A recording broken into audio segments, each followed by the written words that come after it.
ਸਤਿ ਸ਼੍ਰੀ ਅਕਾਲ ਪਿਆਰੇ ਵਿਦਿਆਰਥੀਓ। ਅੱਜ ਮੈਂ ਤੁਹਾਨੂੰ ਵੰਡ ਵਿਧੀ ਰਾਹੀਂ ਸੰਖਿਆਵਾਂ ਦਾ ਵਰਗਮੂਲ ਕਿਵੇਂ ਪਤਾ ਕਰਨਾ ਹੈ ਉਸ ਬਾਰੇ ਸਿਖਾਵਾਂਗਾ।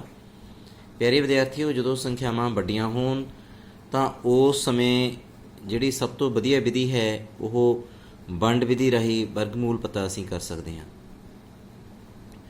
ਤਾਂ ਤੁਹਾਡੇ ਸਾਹਮਣੇ ਇੱਕ ਰਕਮ ਨਜ਼ਰ ਆ ਰਹੀ ਹੈ 2304। ਅਸੀਂ ਉਸ ਦਾ ਵਰਗਮੂਲ ਪਤਾ ਕਰਨਾ ਹੈ। ਸਭ ਤੋਂ ਪਹਿਲਾਂ ਅਸੀਂ ਸੰਖਿਆ ਨੂੰ ਧਿਆਨ ਨਾਲ ਦੇਖਣਾ ਹੈ। ਸਾਡੇ ਕੋਲ ਸੰਖਿਆ 2304 ਹੈ। ਅਸੀਂ ਜਿਹੜਾ ਸਾਡਾ ਪਹਿਲਾ ਕੰਮ ਹੈ, ਜਿਹੜਾ ਅਸੀਂ ਇਕਾਈ ਦੇ ਅੰਕ ਕੰਨਿਓ ਅਸੀਂ ਦੋ ਸੰਖਿਆਵਾਂ ਦਾ ਜੋਟਾ ਲਗਾਵਾਂਗੇ। ਦੋ ਸੰਖਿਆਵਾਂ ਦਾ ਅਸੀਂ ਜੋਟਾ ਬਣਾ ਲਵਾਂਗੇ ਜਾਂ ਅਸੀਂ ਉਹਦੇ ਉੱਪਰ ਨਿਸ਼ਾਨ ਲਾ ਸਕਦੇ ਹਾਂਗੇ। ਹੁਣ ਸਾਡਾ ਇਕਾਈ ਦਾ ਅੰਕ 4 ਹੈ ਤਾਂ ਅਸੀਂ ਦੋ ਸੰਖਿਆਵਾਂ ਦਾ ਜੋਟਾ ਬਣਾਉਣੇ ਆ। ਮੰਨ ਲਓ ਆਹ ਦੋ ਸੰਖਿਆਵਾਂ ਹੋ ਗਈਆਂ, ਅੱਗੇ ਦੋ ਸੰਖਿਆਵਾਂ ਹੋ ਗਈਆਂ। ਇਹ ਅਸੀਂ ਸ਼ੁਰੂਆਤ ਇਕਾਈ ਵਾਲੇ ਪਾਸਿਓਂ ਕਰਨੀ ਹੈ। ਇਹ ਤੁਸੀਂ ਯਾਦ ਰੱਖਣਾ, ਹਮੇਸ਼ਾ ਇਕਾਈ ਵਾਲੇ ਪਾਸਿਓਂ ਸ਼ੁਰੂਆਤ ਕਰਨੀ ਆ। ਤਾਂ ਹੁਣ ਤੁਸੀਂ ਧਿਆਨ ਦਿਓ ਵੀ ਜਿਹੜਾ ਹੁਣ ਸਾਡੇ ਕੋਲੇ ਦੋ ਜੋਟੇ ਬਣ ਗਏ, ਤਾਂ ਦੋ ਜੋਟੇ ਬਣਨ ਤੋਂ ਬਾਅਦ ਅਸੀਂ ਦੇਖਦੇ ਹਾਂ ਵੀ ਸਾਡੇ ਕੋਲੇ ਜਿਹੜੀ ਸੰਖਿਆ 23 ਆ, ਅਸੀਂ ਹੁਣ ਅਜਿਹੀ ਸੰਖਿਆ 'ਤੇ ਭਾਗ ਕਰਨਾ ਗਾ ਜਿਹੜਾ 23 ਤੋਂ ਛੋਟਾ ਹੋਵੇ, ਯਾਨੀ ਕਿ 23 ਦੇ ਬਿਲਕੁਲ ਨਜ਼ਦੀਕ ਹੋਵੇ, ਜਿਵੇਂ ਅਸੀਂ ਵੰਡ ਦੇ ਵਿੱਚ ਕਰਦੇ ਹੁੰਦੇ ਹੈਗੇ।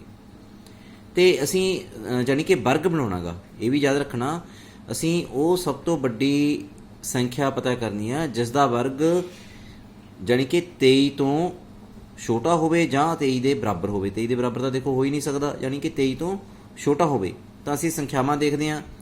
ਜੇ ਅਸੀਂ 2 ਦਾ ਵਰਗ ਦੇਖੀਏ, 2 ਦਾ ਵਰਗ ਕਿੰਨਾ ਹੁੰਦਾ 4, 3 ਦਾ ਵਰਗ 9, 4 ਦਾ ਵਰਗ 16। ਤਾਂ ਅਸੀਂ ਦੇਖਦੇ ਹਾਂ ਵੀ 4 ਦਾ ਵਰਗ 16 ਅਤੇ 5 ਦਾ ਵਰਗ 25। ਹਾਂ, ਤੁਸੀਂ ਧਿਆਨ ਦਿਓ ਵੀ ਜੇ ਅਸੀਂ 5 ਦਾ ਵਰਗ ਕਰਾਂਗੇ ਤਾਂ 5 ਦਾ ਵਰਗ 23 ਤੋਂ ਵੱਡਾ ਹੋ ਜਾਵੇਗਾ। 5 ਦਾ ਵਰਗ ਆ ਜਿਹੜਾ 23 ਤੋਂ ਵੱਡਾ ਹੋ ਜਾਵੇਗਾ ਅਤੇ 4 ਦਾ ਵਰਗ 16 ਗਾ। ਤਾਂ ਅਸੀਂ ਇਸ ਨੂੰ 4 'ਤੇ ਭੇਜ ਸਕਦੇ ਹਾਂਗੇ, ਯਾਨੀ ਕਿ 4 ਦਾ ਵਰਗ 16, 5 'ਤੇ ਨਹੀਂ ਭੇਜ ਸਕਦੇ ਕਿਉਂਕਿ 5 ਦਾ ਵਰਗ 25 ਹੁੰਦਾ। ਤਾਂ ਤੁਸੀਂ ਧਿਆਨ ਦਿਓ, ਤੁਸੀਂ ਜਿੰਨਾ ਅਸੀਂ ਇੱਥੇ ਲਾਵਾਂਗੇ ਸੰਖਿਆ, ਉਨੀ ਸੰਖਿਆ ਅਸੀਂ ਉੱਪਰ ਲਾਵਾਂਗੇ, ਉਨੀ ਸੰਖਿਆ ਅਸੀਂ ਉੱਪਰ ਲਾਵਾਂਗੇ। ਤਾਂ ਚੌਕਮ ਚੌਕੀ 16, 23 ਦੇ ਥੱਲੇ ਅਸੀਂ 16 ਲਾ ਦਿਆਂਗੇ। ਉਸੇ ਤਰ੍ਹਾਂ ਹੀ ਜਿਸ ਤਰ੍ਹਾਂ ਵੰਡ ਕਰਦੇ ਹੁੰਦੇ ਹਾਂ, ਅਸੀਂ ਇੱਥੇ ਘਟਾਓ ਕਰਾਂਗੇ, ਉਸ ਤਰ੍ਹਾਂ ਹੀ ਘਟਾਓ ਕਰਾਂਗੇ। ਇਹਨਾਂ ਦੀ ਘਟਾਓ ਦਾ ਨਿਸ਼ਾਨ ਤੁਸੀਂ ਪਾ ਸਕਦੇ ਹੋ। 23 ਚੋਂ 16 ਘਟਾਉਣੇ ਆ, ਯਾਨੀ ਕਿ 13 ਚੋਂ ਹਸਰਾ ਇੱਧਰ ਚਲਾ ਗਿਆ, 13 ਬਣ ਗਏ। 13 ਚੋਂ 6 ਘਟਾਏ 7, 1 ਚੋਂ 1 ਘਟਾਈ 0, 0 ਮੂਹਰੇ ਲਾਉਣ ਦੀ ਕੋਈ ਲੋੜ ਨਹੀਂ। ਤਾਂ ਇਹ ਸਾਡਾ ਪਹਿਲਾ ਸਟੈਪ ਸੀਗਾ। ਹੁਣ ਤੁਸੀਂ ਉਸ ਤੋਂ ਬਾਅਦ ਕੀ ਕਰਨਾ ਹੈ, ਜਿਹੜੀ ਵੰਡ ਹੁੰਦੀ ਆ ਉਹਦੇ ਵਿੱਚ ਅਸੀਂ ਜਦੋਂ ਸਾਡੀ ਇਹ ਸੰਖਿਆ ਛੋਟੀ ਹੋ ਜਾਂਦੀ ਹੈ ਤਾਂ ਉੱਪਰੋਂ ਅਸੀਂ ਇੱਕ ਅੰਕ ਉਤਾਰ ਲੈਂਦੇ ਹੈਗੇ। ਪਰ ਇੱਥੇ ਤੁਸੀਂ ਯਾਦ ਰੱਖਣਾ, ਅਸੀਂ ਹੁਣ 7 ਦੇ ਨਾਲ ਉੱਪਰੋਂ ਜਿਹੜੀ ਸੰਖਿਆ ਉਤਾਰਾਂਗੇ 0 ਅਤੇ 4, ਸਾਡਾ ਅਗਲਾ ਜੋਟਾ ਇਕੱਠਾ ਉਤਰੂਗਾ। ਯਾਨੀ ਕਿ ਜਦੋਂ ਵੀ ਅਸੀਂ ਸੰਖਿਆ ਥੱਲੇ ਉਤਾਰਨੀ ਆ ਤਾਂ ਸਾਡਾ ਜੋਟਾ ਇਕੱਠਾ ਉਤਰੇਗਾ ਥੱਲੇ। ਤਾਂ ਹੁਣ ਅਸੀਂ ਜਿਹੜੀ ਸੰਖਿਆ ਬਚੀ ਸੀ 0, 4, ਉਹਨੂੰ ਅਸੀਂ ਨੀਚੇ ਲਿਆਉਣੇ ਆ। ਇੱਥੇ ਧਿਆਨ ਰੱਖਿਓ, ਪੂਰੀ ਦੀ ਪੂਰੀ ਜੋਟਾ, ਯਾਨੀ ਕਿ 2 ਜਿਹੜੀ ਜੋਟਾ ਗਾ ਉਹਨੂੰ ਅਸੀਂ ਥੱਲੇ ਲੈ ਕੇ ਆਉਣਾ ਗਾ। ਉਸੇ ਤਰ੍ਹਾਂ ਦਾ ਨਿਸ਼ਾਨ ਅਸੀਂ ਇੱਥੇ ਬਣਾ ਲਾਂਗੇ ਵਰਗਮੂਲ ਦਾ। ਹੁਣ ਜਿਹੜਾ ਉੱਪਰ ਸੰਖਿਆ ਆਈ ਹੈ, ਜਿਹੜੀ ਸਾਡੀ ਭਾਗਫਲ ਆਈ ਹੈ, ਜਿੰਨਾ ਮੰਨ ਲਓ ਇੱਥੇ 4 ਭਾਗਫਲ ਆਇਆ ਸੀ, ਤਾਂ ਇੱਥੇ ਅਸੀਂ ਉਹਦਾ ਦੁੱਗਣਾ ਕਰ ਦਿਆਂਗੇ। 4 ਦਾ ਦੁੱਗਣਾ ਕਿੰਨਾ ਹੁੰਦਾ ਗਾ 8, 4 ਦਾ ਦੁੱਗਣਾ 8 ਲਾਤਾ। 4 ਦਾ ਦੁੱਗਣਾ ਹੁਣ ਸਾਡੇ ਕੋਲੇ 8 ਆ ਗਿਆ। ਹਰੇਕ ਸਵਾਲ ਦੇ ਵਿੱਚ ਹਰੇਕ ਇਹ ਸਾਡਾ ਇੱਕ ਦੂਸਰਾ ਸਟੈਪ ਹੈ ਇਹ, ਵੀ ਜਿੰਨਾ ਸਾਡਾ ਭਾਗਫਲ ਹੋਊਗਾ ਉਹਦਾ ਅਸੀਂ ਦੁੱਗਣਾ ਇੱਥੇ ਲਗਾ ਲਾਂਗੇ, ਉਹਦਾ ਅਸੀਂ ਇੱਥੇ ਦੁੱਗਣਾ ਲਗਾ ਲਵਾਂਗੇ। ਹੁਣ ਸਾਡੇ ਕੋਲ ਇੱਥੇ 8 ਆ, ਇਹਦੇ ਨਾਲ ਅਸੀਂ 8 ਦੇ ਨਾਲ 8 ਦੇ ਸੱਜੇ ਪਾਸੇ ਅਸੀਂ ਇੱਕ ਅਜਿਹਾ ਅੰਕ ਲਾਉਣਾ ਗਾ ਵੀ ਜਦੋਂ ਅਸੀਂ, ਕਿਉਂਕਿ ਅੰਕ ਜਿਹੜਾ ਇੱਥੇ ਲੱਗੂ ਉਹੀ ਅੰਕ ਇੱਥੇ ਲੱਗਣਾ ਭਾਗਫਲ ਦੇ ਵਿੱਚ, ਤਾਂ ਅਸੀਂ ਦੇਖਾਂਗੇ ਵੀ ਇੱਥੇ ਅਸੀਂ ਕੀ ਲਾ ਸਕਦੇ ਹਾਂ। ਮੰਨ ਲਓ 8 ਆ, 8 ਦੇ ਨਾਲ ਅਸੀਂ ਜੇ 1 ਲਾ ਦਈਏ ਤਾਂ 1 ਹੀ ਉੱਪਰ ਲਾਵਾਂਗੇ ਤਾਂ 81 ਏਕਮ 81 ਬਣ ਜਾਵੇਗਾ। ਜੇ ਅਸੀਂ ਇੱਥੇ 2 ਲਾ ਦਈਏ 2 दूनी 4, 2 8 16, ਤਾਂ ਕਾਫੀ ਜ਼ਿਆਦਾ ਛੋਟਾ। 704 ਤੋਂ 164 ਕਾਫੀ ਥੱਲੇ ਆ। ਇੱਧਰ ਆਪਾਂ ਕੱਚਾ ਕੰਮ ਕਰਦੇ ਹਾਂ ਇੱਥੇ, ਤਾਂ ਜੋ ਕੈਮਰੇ ਸਾਹਮਣੇ ਇਹ ਨਜ਼ਰ ਆ ਜੇ ਤੁਹਾਨੂੰ। ਤਾਂ ਇੱਥੇ ਅਸੀਂ ਸੋਚਦੇ ਹਾਂ ਵੀ ਕੀ ਅੰਕ ਲਾਈਏ, ਕਿਉਂਕਿ ਜਦੋਂ ਅਸੀਂ 2 ਲਾਇਆ ਸੀ ਤਾਂ 82 ਤੋਂ 164 ਸੀ। 164 ਅਤੇ 704 'ਚ ਕਾਫੀ ਜ਼ਿਆਦਾ ਫਰਕ ਆ। ਤਾਂ 3 4 5 6, ਜੇ ਅਸੀਂ 8 ਲਾ ਲਈਏ, ਜੇ ਅਸੀਂ 8, ਜੇ 8 ਦੇ ਨਾਲ 8 ਲਗਾ ਲਈਏ, ਗੁਣਾ ਕਰਕੇ ਦੇਖਦੇ ਹਾਂ।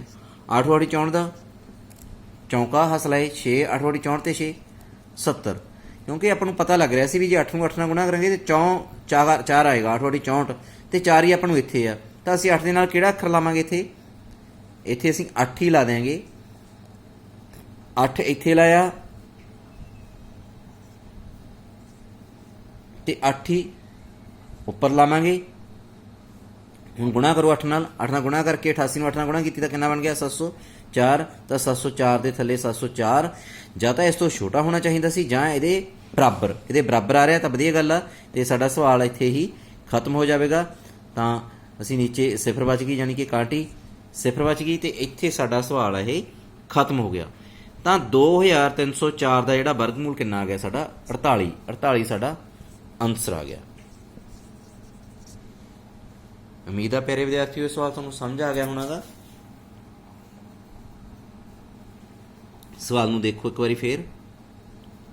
ਸਭ ਤੋਂ ਪਹਿਲਾਂ ਮੈਂ ਦੁਬਾਰਾ ਫੇਰ ਦੱਸਣ ਲੱਗਿਆ, ਜੋ ਵੀ ਤੁਹਾਡੇ ਕੋਲੇ ਸੰਖਿਆ ਹੁੰਦੀ ਆ, ਇਕਾਈ ਵਾਲੇ ਪਾਸਿਓਂ ਅਸੀਂ 2-2 ਸੰਖਿਆਵਾਂ ਦੇ ਜੋਟੇ ਬਣਾਉਣੇ ਆ। ਜੋਟੇ ਸ਼ੋਅ ਕਰਨ ਲਈ ਅਸੀਂ ਉੱਪਰ ਇਹਨਾਂ ਦੇ ਨਿਸ਼ਾਨ ਲਾਤਾ, ਬਾਰ ਦਾ ਨਿਸ਼ਾਨ। ਤੇ ਜੋਟੇ ਬਣਾਉਣ ਤੋਂ ਬਾਅਦ ਫਿਰ ਅਸੀਂ ਸੱਜੇ ਪਾਸਿਓਂ ਜੇਕਰ ਕੱਲੀ ਸੰਖਿਆ ਰਹਿ ਗਈ ਤਾਂ ਕੱਲੀ ਸੰਖਿਆ ਨੂੰ ਦੇਖਣਾ, ਜੇਕਰ ਜੋਟਾ ਤਾਂ ਜੋਟੇ ਨੂੰ ਦੇਖਣਾ। ਹੁਣ ਜੋਟਾ ਗਾ ਸਾਡੇ ਕੋਲੇ, ਕੱਲੀ ਸੰਖਿਆ ਤਾਂ ਕੋਈ ਹੈ ਨਹੀਂ ਗੀ, ਤਾਂ ਅਸੀਂ ਜੋਟੇ ਨੂੰ ਹੀ ਵੰਡ ਕਰਨੀ ਆ ਤੇ ਉਹਦੇ ਬਰਾਬਰ ਜਾਂ ਉਸ ਤੋਂ ਛੋਟਾ ਇਸ ਤਰ੍ਹਾਂ ਦੇ ਅੱਖਰ ਤੇ ਭੇਜਣੀ ਆ ਵੀ, ਕਿਉਂਕਿ ਜਿੰਨਾ ਅੱਖਰ ਇੱਥੇ ਲਾਉਣਾ ਸੀ ਉਨਾ ਹੀ ਇੱਥੇ ਲਾਉਣਾ।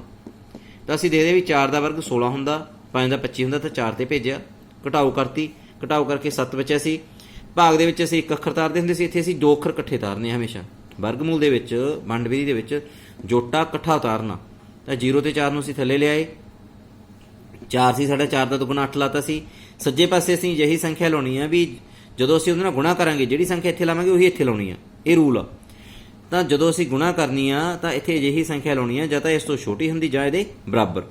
8 ਲਾਉਣ ਨਾਲ ਜਦੋਂ 88 ਨੂੰ 8 ਨਾਲ ਗੁਣਾ ਕੀਤੀ ਤਾਂ ਸਾਡਾ 704 ਆ ਗਿਆ, ਇਹਦੇ ਬਰਾਬਰ ਆ ਗਿਆ, ਤੇ 704 ਚੋਂ 704 ਗਿਆ 0, ਤੇ ਇੱਥੇ ਸਾਡਾ ਸਵਾਲ ਇਹ ਖਤਮ ਹੋ ਗਿਆ। ਤੇ 2304 ਦਾ ਜਿਹੜਾ ਵਰਗਮੂਲ ਆ 48 ਸਾਡਾ ਆਨਸਰ ਆ ਗਿਆ।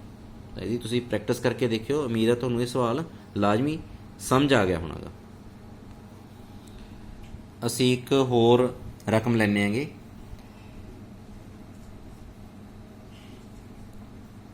$7,921 ਸਾਡੀ ਰਕਮ ਹੈਗੀ ਹੈ 7,921। ਇੱਥੇ ਵੀ ਅਸੀਂ ਦੇਖ ਰਹੇ ਹਾਂਗੇ 4 ਅੰਕਾਂ ਦੀ ਇੱਕ ਸੰਖਿਆ ਹੈਗੀ।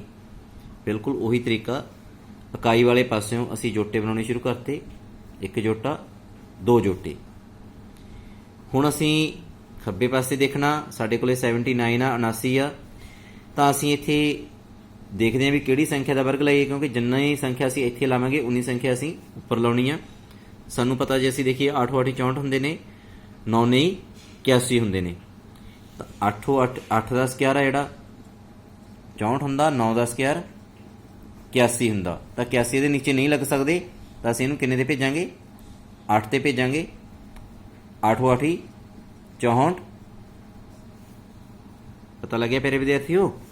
ਤਾਂ ਹੁਣ ਅਸੀਂ 79 ਦੇ ਵਿੱਚੋਂ 64 ਘਟਾਵਾਂਗੇ। 9 ਚੋਂ 4 ਘਟਾਏ, 5, 7 ਚੋਂ 6 ਘਟਾਏ, 1, ਤਾਂ ਸਾਡੇ ਕੋਲੇ 15 ਬਚ ਗਏ। ਉਸੇ ਤਰ੍ਹਾਂ ਦਾ ਨਿਸ਼ਾਨ ਅਸੀਂ ਵਰਗਮੂਲ ਦਾ ਨੀਚੇ ਬਣਾਵਾਂਗੇ। ਜੋ ਸਾਡਾ ਭਾਗਫਲ ਆਇਆ ਉਹਦਾ ਅਸੀਂ ਦੁੱਗਣਾ, ਉਹਦਾ ਦੁੱਗਣਾ ਕਿੰਨਾ ਹੋ ਗਿਆ? 8 ਦੂਣੀ 16। ਹੁਣ 16 ਦੇ ਨਾਲ ਇੱਥੇ ਅਸੀਂ ਸੰਖਿਆ ਲਾਉਣੀ ਹੈ ਇੱਕ, ਇਹ ਹਮੇਸ਼ਾ ਯਾਦ ਰੱਖਣਾ ਤੁਸੀਂ। 16 ਦੇ ਨਾਲ ਮੈਂ ਨਿਸ਼ਾਨ ਲਾਇਆ ਇੱਥੇ, ਇੱਥੇ ਅਸੀਂ ਸੰਖਿਆ ਭਰਨੀ ਆ। ਉਸ ਤੋਂ ਪਹਿਲਾਂ ਇੱਥੇ 15 ਨੇ, ਤੇ ਅਸੀਂ ਜੋਟੇ ਨੂੰ ਥੱਲੇ ਉਤਾਰਾਂਗੇ। ਜੋਟੇ ਨੂੰ ਅਸੀਂ ਥੱਲੇ ਉਤਾਰ ਲਿਆ, ਕਿੰਨਾ ਬਣ ਗਿਆ? 1521 ਬਣ ਗਿਆ। ਤਾਂ ਹੁਣ ਅਸੀਂ ਇੱਥੇ ਕਿਹੜੀ ਸੰਖਿਆ ਲਾਈਏ ਵੀ ਉਹਦੇ ਨਾਲ ਉਹੀ ਸੰਖਿਆ ਇੱਥੇ ਲਾਵਾਂਗੇ ਤੇ ਉਹਦੇ ਨਾਲ ਗੁਣਾ ਕਰਕੇ ਇਹ ਜਾਂ ਤਾਂ ਇਹ ਤੋਂ ਛੋਟੀ ਹੋਵੇ 1521 ਤੋਂ, ਜਾਂ ਇਹਦੇ ਬਰਾਬਰ ਹੋਵੇ। ਤਾਂ ਅਸੀਂ ਦੇਖਦੇ ਹਾਂ, ਜੇ ਅਸੀਂ 16 ਦੇ ਨਾਲ ਮੰਨ ਲਓ 5 ਲਾ ਦਈਏ ਤਾਂ ਅਸੀਂ ਦੇਖਦੇ ਹਾਂ ਕਿੰਨਾ ਬਣਦਾ। ਤੁਹਾਡੀ ਪ੍ਰੈਕਟਿਸ ਹੋ ਜੂ ਨਾਲੇ। 5 5 25 ਦਾ 5 ਆ, ਹਾਸਲ ਆਏ 2, 5 6 30 ਤੇ 32 ਦਾ 2 ਆ, ਹਾਸਲ ਆਏ 3, 5 1 5 ਤੇ 3 8। ਕਿੰਨਾ ਬਣਿਆ ਇਹ 825, ਜਿਹੜਾ ਕਿ ਬਹੁਤ ਫਰਕ ਆ। 25 ਦਾ ਬਹੁਤ ਫਰਕ ਆ। ਸਾਨੂੰ ਪਿੱਛੇ ਵੀ 1 ਚਾਹੀਦਾ, ਇਹ ਵੀ ਧਿਆਨ ਰੱਖਿਓ, ਸਾਨੂੰ ਪਿੱਛੇ 1 ਚਾਹੀਦਾ। ਜੇ ਅਸੀਂ ਇੱਥੇ 6 ਲਾਈਏ 6 36 ਹੁੰਦੇ ਨੇ, ਜੇ 7 ਲਾਈਏ 7 7 49 ਹੁੰਦੇ ਆ, ਨਾ ਉਹ ਨਹੀਂ ਹੈਗਾ। ਅਸੀਂ ਹੋਰ ਦੇਖਦੇ ਹਾਂ, ਜੇ 8 ਵਾਲੀ 64 ਹੁੰਦੇ ਨੇ। ਜੇ ਇੱਥੇ 9 ਲਾ ਦਈਏ, ਚੈੱਕ ਕਰਦੇ ਹਾਂ ਅਸੀਂ, 9 ਲਾ ਦਈਏ, 9 ਨੇ 81 ਦਾ 1 ਆ, ਹਾਸਲ ਹੈ 8, 9 6 54, 54 ਤੇ 8 62, 62 ਦਾ ਲੱਗਿਆ 2, ਹਾਸਲ ਆਏ 6, 9 1 9, 9 ਤੇ 6 15। ਤਾਂ ਅਸੀਂ ਦੇਖ ਰਹੇ ਹਾਂ ਵੀ 169 ਨੂੰ 9 ਨਾਲ ਗੁਣਾ ਕਰਕੇ 1521 ਸਾਨੂੰ ਚਾਹੀਦਾ ਸੀ। ਇਸ ਲਈ ਇਸ ਥਾਂ 'ਤੇ ਅਸੀਂ ਕਿੰਨਾ ਲਾਵਾਂਗੇ, 9 ਲਾਵਾਂਗੇ। 9 ਹੀ ਇੱਥੇ ਉੱਤੇ ਲੱਗ ਜੂਗਾ ਅਤੇ 169 ਨੂੰ 9 ਨਾਲ ਜਦੋਂ ਗੁਣਾ ਕੀਤੀ, 169 ਨੂੰ 9 ਨਾਲ ਗੁਣਾ ਕਰਕੇ ਸਾਡੇ ਕੋਲ 1521 ਆ ਜਾਵੇਗਾ। ਅਤੇ 1521 ਚੋਂ 1521 ਜਦੋਂ ਅਸੀਂ ਘਟਾਵਾਂਗੇ 0 ਬਚੂਗੀ ਅਤੇ ਸਾਡਾ ਜਿਹੜਾ ਸਵਾਲ ਹੈ ਇੱਥੇ ਖਤਮ ਹੋ ਜਾਵੇਗਾ। ਇਸ ਤਰ੍ਹਾਂ ਸਾਡੇ ਕੋਲ 7921 ਦਾ ਜਿਹੜਾ ਵਰਗਮੂਲ, ਵਰਗਮੂਲ ਦਾ ਨਿਸ਼ਾਨ, ਵਰਗਮੂਲ ਕਿੰਨਾ ਆ ਗਿਆ ਸਾਡੇ ਕੋਲ 89 ਸਾਡਾ ਆਨਸਰ ਆ ਗਿਆ। ਉਮੀਦ ਆ ਪਿਆਰੇ ਵਿਦਿਆਰਥੀਓ ਇਹ ਸਵਾਲ ਵੀ ਤੁਹਾਨੂੰ ਸਮਝ ਆ ਗਿਆ ਹੋਣਾਗਾ। ਸਾਡੀ ਇਹ 6.4 ਅਭਿਆਸ ਦਾ ਪਹਿਲਾ ਸਵਾਲ ਆ, ਵੰਡ ਵਿਧੀ ਰਾਹੀਂ ਵਰਗਮੂਲ ਕਿਵੇਂ ਪਤਾ ਕਰਨਾਗਾ। ਅਤੇ ਉਮੀਦ ਕਰਦਾ ਤੁਸੀਂ ਬਾਕੀ ਸਵਾਲਾਂ ਦੀ ਪ੍ਰੈਕਟਿਸ ਕਰਕੇ ਦੇਖਿਓ, ਉਦਾਹਰਨਾਂ ਵੀ ਹੈਗੀਆਂ ਨੇਗੀਆਂ। ਅਤੇ ਜੋ ਵੀ ਤੁਹਾਨੂੰ ਸਮੱਸਿਆ ਆਉਂਦੀ ਹੈਗੀ ਤੁਸੀਂ ਮੈਨੂੰ ਫੋਨ ਕਰ ਸਕਦੇ ਹੋ। ਤੁਹਾਡਾ ਸਾਰਿਆਂ ਦਾ ਬਹੁਤ ਬਹੁਤ ਧੰਨਵਾਦ।